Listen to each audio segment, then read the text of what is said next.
Okay, let's get started. Good afternoon again. My name is Terry Mitchell. I'm honored to serve as founding co-chair of the Black Fund of Central Texas. I'm excited to say that this is our third grant cycle, and we've already given out $855,000 in the last two cycles, just 2 years. This year, we're granting $250,000 in unrestricted funds, and we're bringing something new. It's the capacity building workshops that many of you have attended and are aware of. We're doing this to ensure you walk away with tools, resources, and relationships, whether or not you receive a grant. In my opinion, this is bigger than the grant dollars. It is teaching you how to fish versus just supplying fish. We understand that in terms of longevity. So please engage in the capacity building workshops. It is they are a gift to you. From our inception, to this very moment, our message has always been clear. If you're building something powerful for our people, you're not leaving empty-handed, and we're committed to helping Black-led nonprofits thrive. Before we go much further, and before we go much further, shout out to the team behind today's session, as well as those working with the Black Fund of Central Texas. Here are just a few of the many behind the work. Thank you, Pamela Benson Owens, my co-chair and fellow builder of Good Trouble. Our operations lead, Janae Hardy, she's always behind the scenes in front row, making sure that we do what we need to do. She'll be in the chat helping us maneuver that space as well. So again, drop your questions there, please. Ashley Hamilton is our grants chair this year, and we're really honored and excited to have her. You'll hear from Bill Wallace, the grants co-vice chair, as well as TK Kenny, our the second half of the vice co-chairs. Some of you might be familiar with the face. She was just featured on Tyler Perry's Divorced Sisters. So you are among a celebrity, okay, as well as philanthropist and community servant. I want to take a moment to thank this team for all the hard work and dedication. I'm incredibly grateful that I get to do this work alongside you. You've poured unfiltered passion and preparation into this webinar. And for those of you today who came, I assure you that you're in excellent hands. An honorary mention is, in fact, our co-founder, Mimi Stiles, who is also here with us in the midst of her busy schedule. Shout out to her. We wouldn't be here without her. All right. Well, I want to talk about important dates. I'm sure you're aware. Please dock this on your calendars or wherever you keep these pieces. These are our important dates. As you know, we opened our application cycle August 1st. There will be live info. Today is the live info session. There will be continued in-person capacity building workshops happening on August 23rd in person. Feel free to still sign up for that. We do have office hour signups and technical assistance support signups coming between August 25th through the 29th and September 8th through September 12th. So feel free to get on the calendar for those 20-minute sessions with your grants tri-chairs. September 12th is the date that applications are due. They are due by 11:59 p.m. Central Standard Time. We will not accept late applications in any way past that point. So we encourage you to get your applications in early and to have technical assistance and office hour support to ensure you can maneuver the process. August 20th through November 10th will be learning sessions for those who turn out to be semifinalists. And then December 5th, award decisions are announced. By December 8th through December 19th, we will provide feedback sessions. This year, for the first time, all feedback sessions will have direct feedback, written notes from grant scorers that scored your application. So you will get direct feedback in written notes form if you'd like.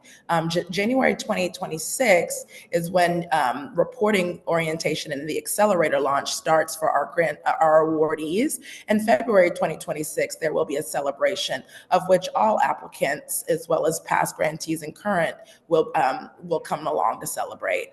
Again, these dates can be found on our website. You can also find them on your application, and you'll also receive this slide deck post webinar. So don't worry, we got you. With that, let's dig in. I'm honored to pass the mic to my co-chair and the heartbeat of this work, Pamela Benson Owens. Pam? Thank you, Terry. Please know that we will cover a lot of information today.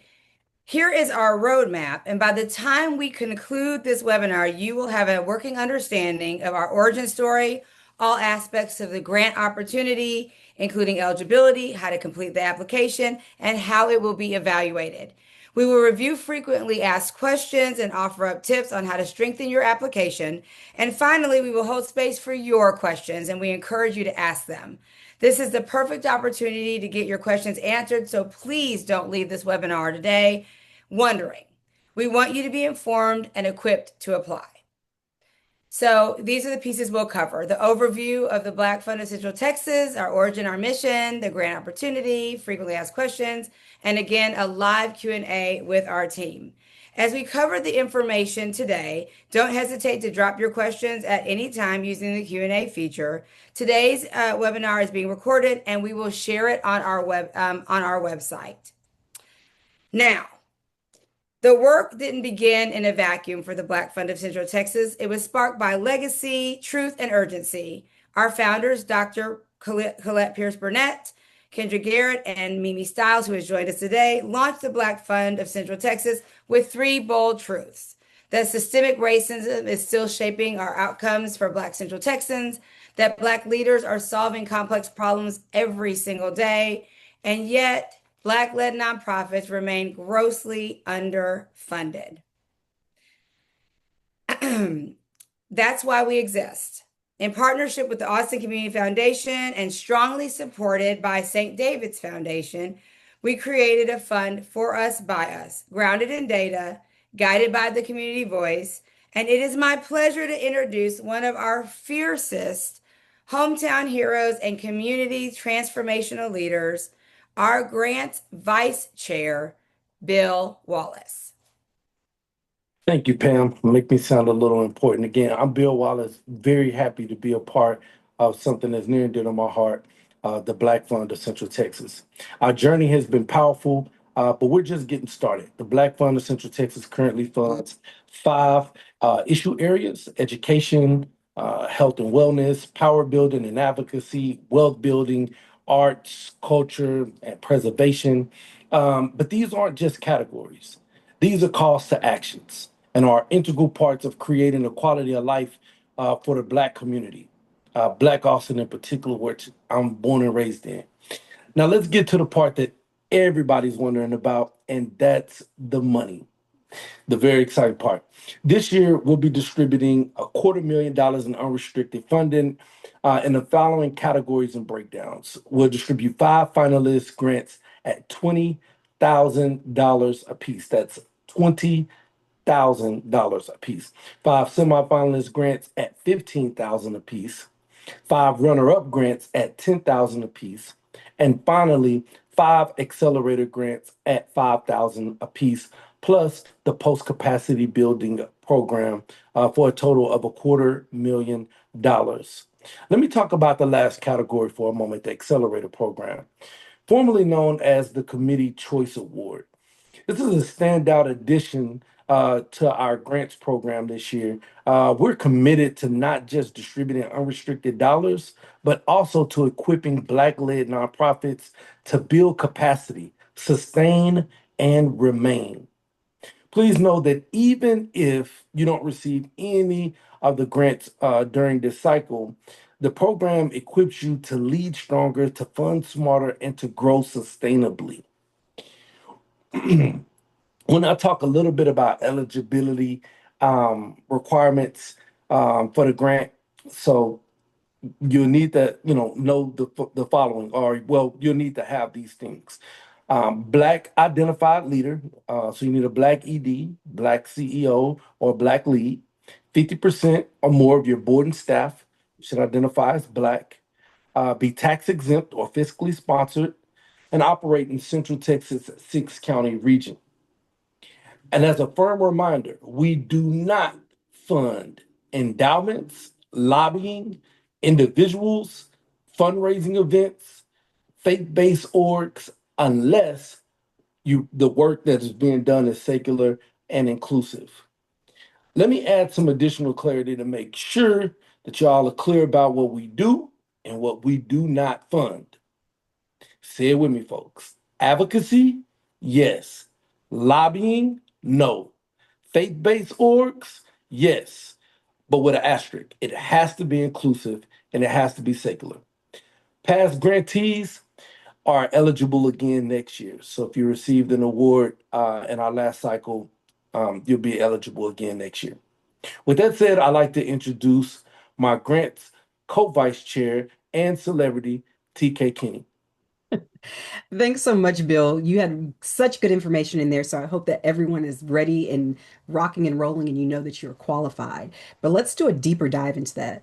First, this has been a really inclusive conversation full of tons of information. It's been a masterclass in momentum, so I appreciate you all matching the pace as we go into what the grant application process looks like. So let's talk a little bit more about that. So what does it take to make it through the application process?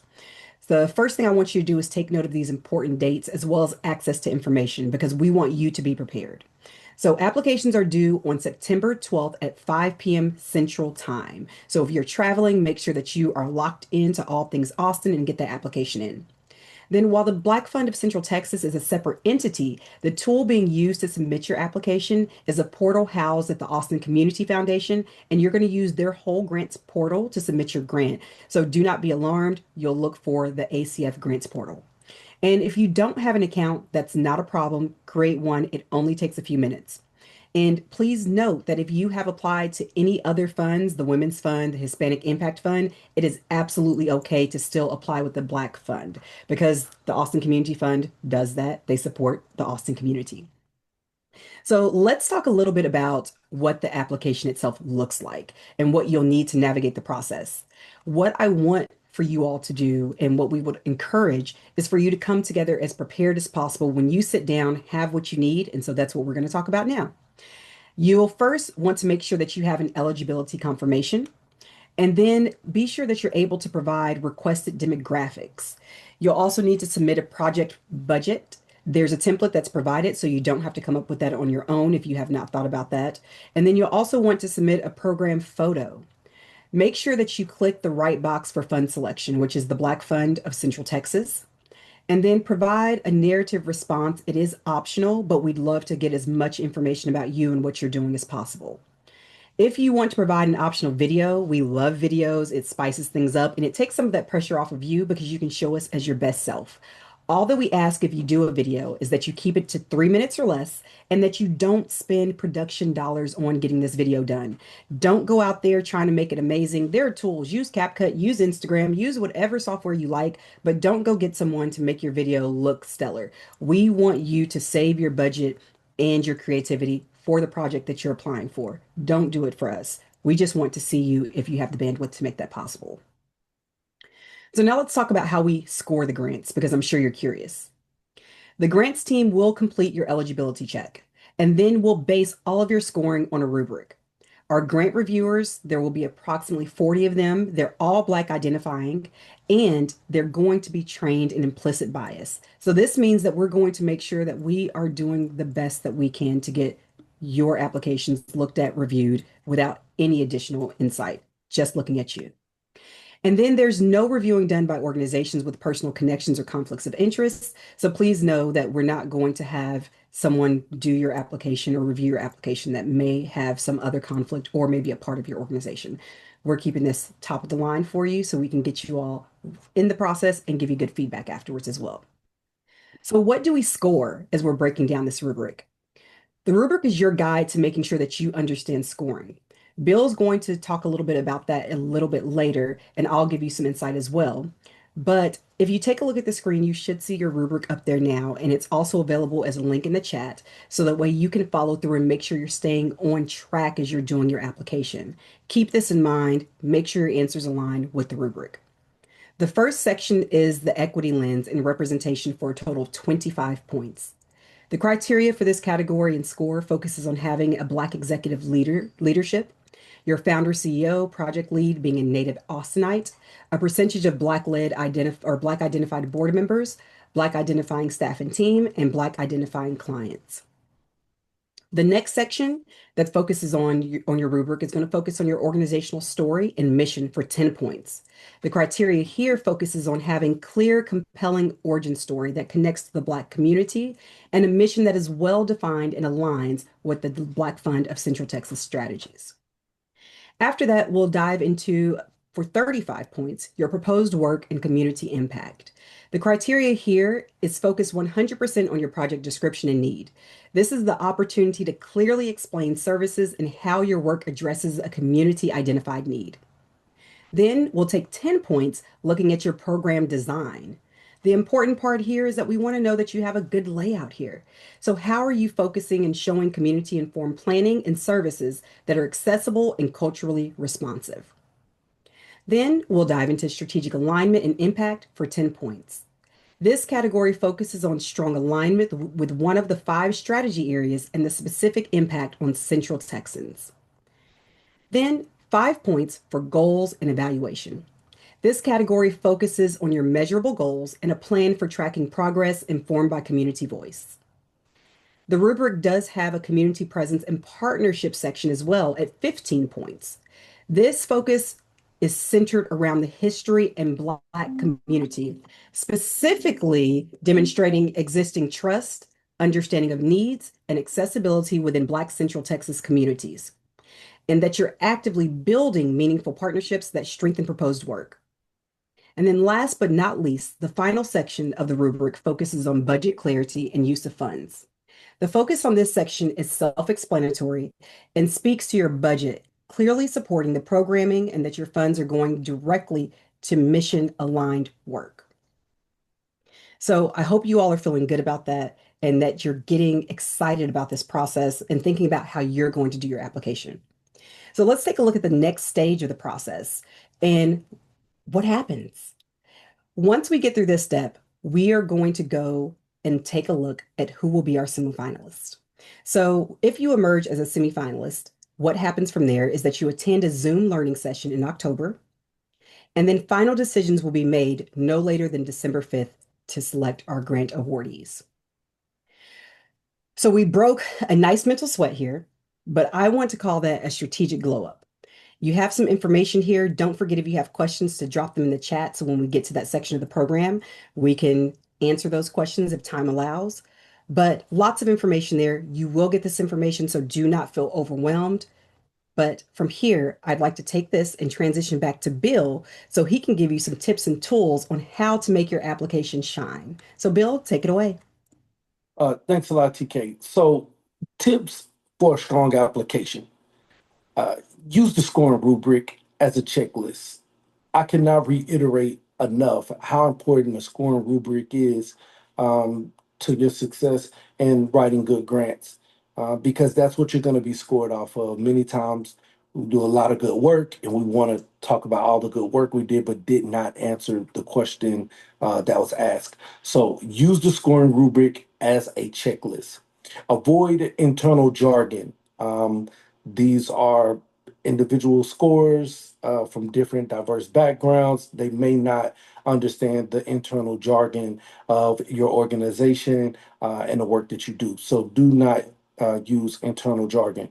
Ask someone outside your org to review, get another set of eyes on it, submit early so that you can troubleshoot. If there's any problems, again, if you're traveling, things like that, make sure it's on time, but also to make sure that there's no glitch in the system or you're not pushing the wrong button or anything else. So submit early. Also, want to discuss resources. All resources are on our website, the Black Fund CentralTX.org. The Black Fund CentralTX.org. And there you'll find guidelines and frequently asked questions.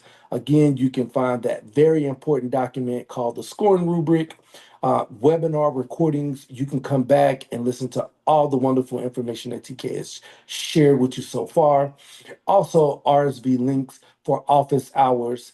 Take advantage of office hours if you run into any issues on what to do when filling out your grant.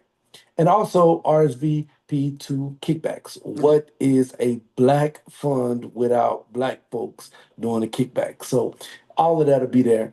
Um, Now we'll transition back to TK. All right, Bill. And don't forget, we need to know who's bringing the potato salad for the kickbacks, right? Yes. So I know we have a few questions that you all have in mind, and so I want to take a moment to go over the FAQs that we have, and there's so many more. You will notice in the chat that a link has been dropped, so that way you can go there directly without having to type it in and save it to your browser, bookmark it so you can visit it regularly through the process and even follow up and stay connected afterwards because we'd love to have you all stay connected to the Black Fund and get involved. But a few of the FAQs that you may have, duplicate submissions, out of region projects, lack of 501(c)(3) status, fiscal sponsors, for profit restrictions, budget request size, so much more. But here's the first. Can you apply more than once? No, we are only accepting one application per organization and or project lead. Any duplicate submissions will be disqualified. Then you might be wondering, what if your organization is located outside of Central Texas? Can you still apply? Here's the caveat.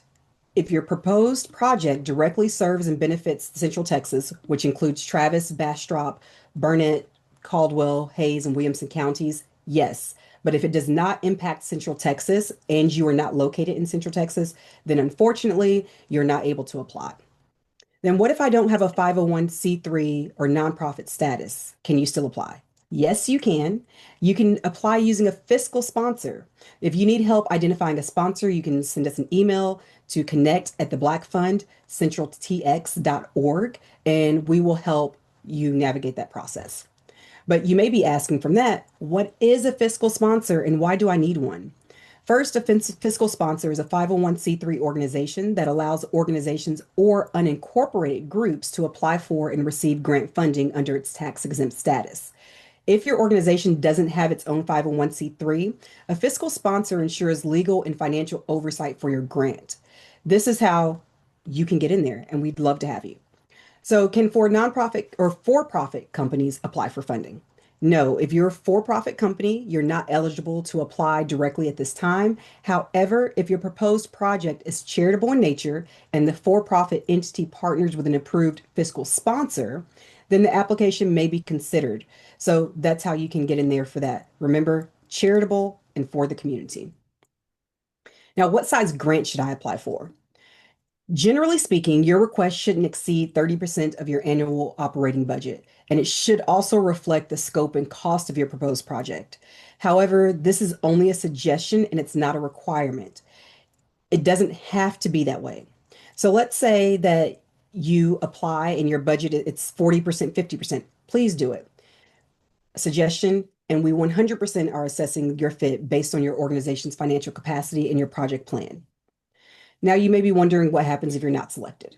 The best part of this is that you're going to get feedback. We're going to help you with providing scores, reviewer notes, and support to ensure that you can increase your likelihood of not just Black Fund grant recipient in the future, but also any other grants. We want you to succeed. This fund is more than about dollars. It's about building the community and ensuring that we are able to build successful nonprofits. So I hope that that answered some of the questions that you have. And time allowing, we'll have a Q&A period in just a moment where you'll be able to ask any remaining questions. But let me see how you guys are holding up out there. If you'll go into the chat and hit a reaction button, send me a flower to show me how your creativity is blooming in the chat because I want to make sure that you're sticking with us, that you're feeling really good. So go ahead and drop into the place as well. So put that in the chat and see how you're doing. Terry's got sunflowers, my favorites. That's right. Tanil has flowers, rainbows, and hearts. We love to see it. Rocky out there, y'all are doing well. We'll take those hearts too. Y'all are doing so, so well. Thank you. Thank you. Keep them coming. Sunflowers are my absolute favorite. So y'all are picking those first. And we have a little boom in there with Miriam. Okay, so with that, let's take a few moments to give you all time to ask your questions. Keep the flowers coming, but if you have questions, put those in there and we'll address those really quick. I'm on two monitors, so you'll see me looking back and forth. So Janae is going to help by dropping in any relevant questions and links as needed. So we'll try and answer as many as possible, but we do want to honor your time, especially with it being a Friday and the summer coming to a close. We know that that time is important. So any questions that you're seeing so far, Janae? Yes, we have one. The question is, could Black immigration be considered a potential funding area, or is funding intended solely for traditional Black American organizations? Black immigrants are often targeted, persecuted, or denied access to education at higher rates than other immigrant communities. Would the foundation consider supporting intersectional issues that include education, immigration, race, and advocacy? Oh, Janae, that's a really good one. Into the asker of that question. Good, very good question. And we 100% empathize with you and understand. The one thing I would say, keep in mind here is that as long as it's impacting Central Texans in that community area. So if you're trying to target this from a global scale, unfortunately, that's beyond the reach of the Black Fund. But if you can put together a project plan that says this is what we want to do in Central Texas and show what's happening, your goals, your outcomes, or expected outcomes, absolutely, please apply, and we'd love to have you in here. Central Texas is the biggest factor in this, and that you are meeting the criteria to be eligible. So thank you for that. Alrighty, the next question that I see, we are a public benefit corporation. Is that an acceptable company type for this program? I don't have enough information there. I'd like to lean on Pam Yeah, there or Bill. yeah, I think the litmus test, and I'll yield to Pam as well, but I think the litmus test for this one is going to be, are you a 501c3 status? And if not, then are you fiscally sponsored? And if not, then you would have to partner with someone who is 501c3 status and become fiscally sponsored to be able to qualify for the Black Fund. Awesome. Thank you, Bill. Thank you, Bill. Um, any other questions, Janae? We have another one. Our program falls in, oh, I'm sorry, it's jumping. Our program falls in line with two impact areas. How do you recommend we select which one we apply for? Ooh, I would say my recommendation would be to look at the rubric and take a look and see which one aligns best to increase your likelihood. The rubric is our holy grail in this process. So say which of these looks more favorable as I'm looking through and when I'm asking myself the questions and, you know, how does it feel that this may align against this one? And that's the biggest thing. You want to make sure that you're scoring favorably upon the rubric. So answer your questions and look at your projects from that scope. And it may even give you some areas you hadn't thought about to expand your program in as well. So I hope that that helps. And I'll just add to that. Also, um, if this is the same organization, think about the total impact of your organization and the total um, strategic plan of your organization. Um, as a whole, because these are unrestricted funds, and so this will be able to elevate your organization as a whole. We do want to hear about a program or a project that you have, but this is unrestricted funding that can sustain your organization altogether. We want to see you sustain and remain. Good. I like that. Sustain and remain. We need that on a shirt. That's good. Janae, what other questions do we have? Okay, really quick before I move on to the next question, I just want to correct a typo in one of the past slides.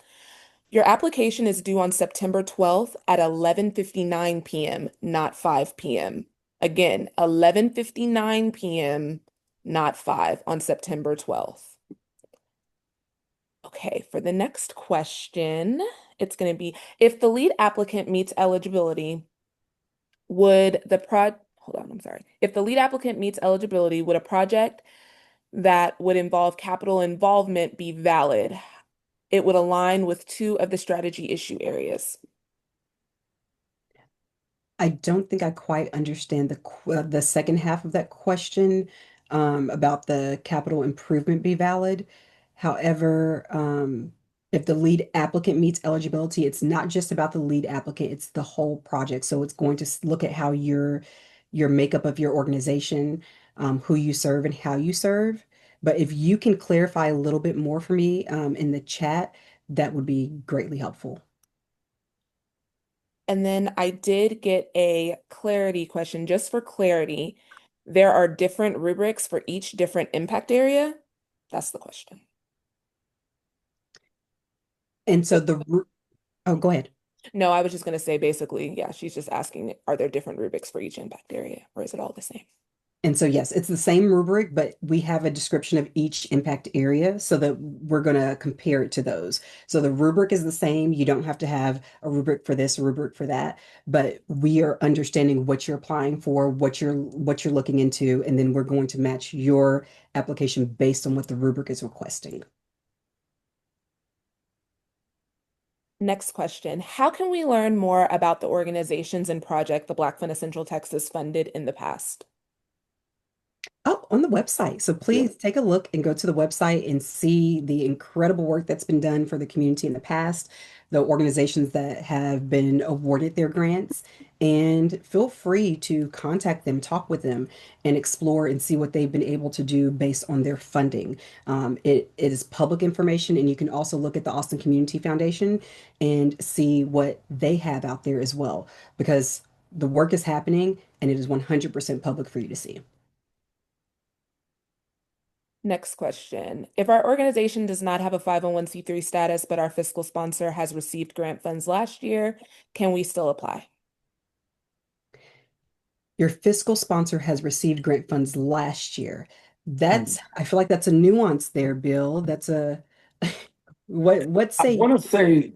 I want to lean towards yes, but I mean I think that there probably is gonna have to be some type of some type of uh, Clear. care taken and clarity that the fiscal sponsor is not a lead on your project, because otherwise that would probably disqualify you. Um, Pam, would you like to add to this? I don't know if I need to. I think you're spot on. I mean, I can, but I think you're spot on. And so it's one of those things like if it doesn't seem right in terms of alignment with people being used in the project, don't do it. So in that case, if their person's a lead or they're a main staff person or they originated the project, got funds, agreed. I have nothing to add. Terry, do you have anything I think that's spot on, Bill? Okay, next question is going to be, can the project admin lead be the same person for two different nonprofits, offering two different applications and programming? So with that one, I feel like Pam touched on that one just a bit a moment ago. It's the organizations, right? So if they're two unique organizations, but let's say you're a consultant and you happen to work with multiple, so you are the project lead on this, and we can show that it's not you running two completely separate nonprofits, then yes. But if you just happen to be a player in most, and I can use an example of myself, I work with multiple nonprofits. And so if I'm working with, you know, one that does something for healthcare and eliminating eliminating poverty. And those are my two different nuances, but that's not my nonprofit. It's just someone I'm hired in to work with them. That's okay. But if these are your two organizations and you have these two arms, then for equity's sakes, I would say that that feels more like a duplicate submission at that point in time, understanding that you have multiple arms. But if you are just the constant because you work on multiple projects, please feel free to apply. And really quick, before we move on to the next question, I just want to address something as far as grant eligibility for awardees. All grant awardees, with the exception of Committee Choice Award Accelerator participants, are ineligible to apply for funding in the grant cycle immediately following their grant award. Awardees may reapply in the grant cycle after their one-year award period has concluded. If you are an award grantee from 2023 grant cycle, you are ineligible to reapply in this current grant cycle unless you were a Committee Choice Awards winner. Committee Choice Award winners are eligible to apply in this current grant cycle. We look forward to reviewing your application in our next grant cycle. See all former grant winners here. I'm actually going to put the link in the chat so y'all can see. And then also, if you have any more questions, please reach out to connect at the Black Fund of Central Texas or of centraltx.org. I'm also going to put that in the chat too. To add to Janae's statement, it reads 1 year, but understand that to be the following grant cycle. And the reason why this is important to mention is because we take feedback very seriously, and we take community input seriously. So after our grant cycle happens and we receive feedback, uh, if there are changes and things that need to be made, we will stop and pause.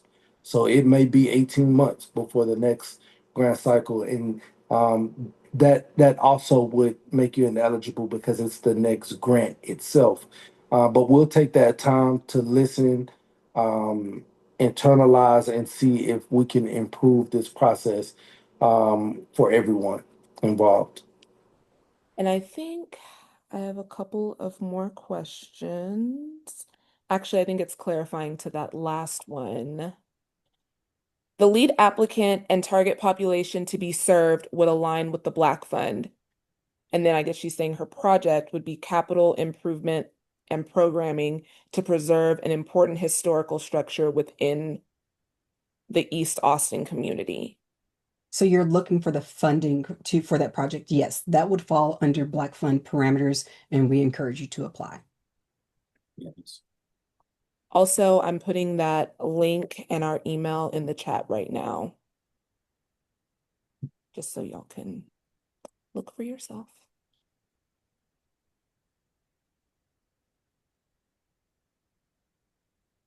And as far as questions, I think that was our last question. Does anybody else have any questions? We're happy to take them. We want to make sure you have everything you need.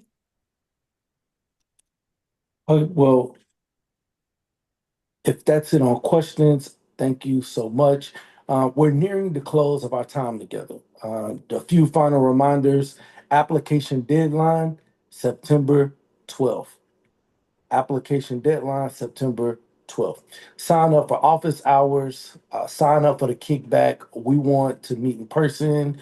You know, we're Black folks, you know how we like to do it. So sign up for office hours as well as the kickback. This webinar recording and slide deck will be posted online. So if you miss something, if your notes miss something, feel free to go back to the website. This webinar, as well as the slide deck itself, will be posted online. It has been a pleasure to spend this time with you today. We believe in your bold and brilliant work. I know many of you have seen your work from a distance. Together, we're not just funding projects, we're fueling a movement.